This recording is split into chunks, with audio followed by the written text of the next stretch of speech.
araw, magluluto po tayo ngayon ng kinamatisang paa ng manok na may kasamang lechon ng manok. Mainit na mantika, lagay na natin ang bawang. Hayaan natin maging light brown.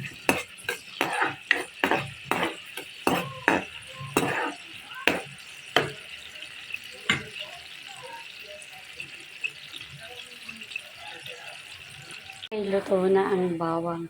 Pwede na nating ilagay ang kamatis at sibuyas.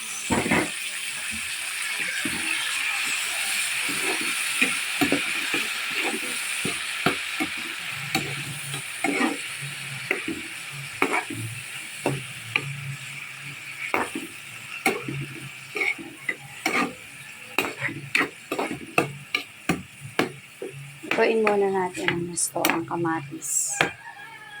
Okay, luto na ang kamatis. Pwede na nating isalin sa pinakukulo nating paat pitso ng manok. Salin na natin.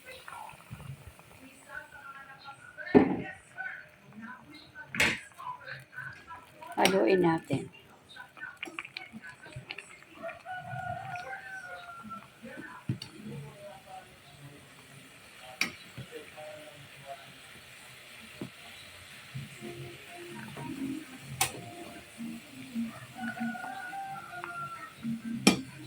Kaya natin kumulo.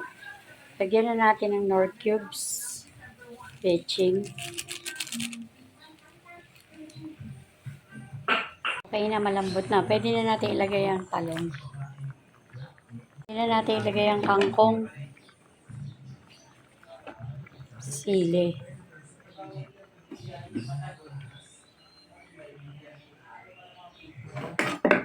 Ilubog natin.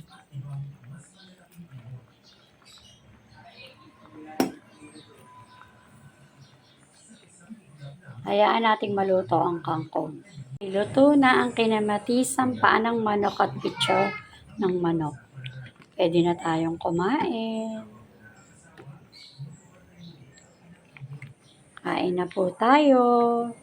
Bye!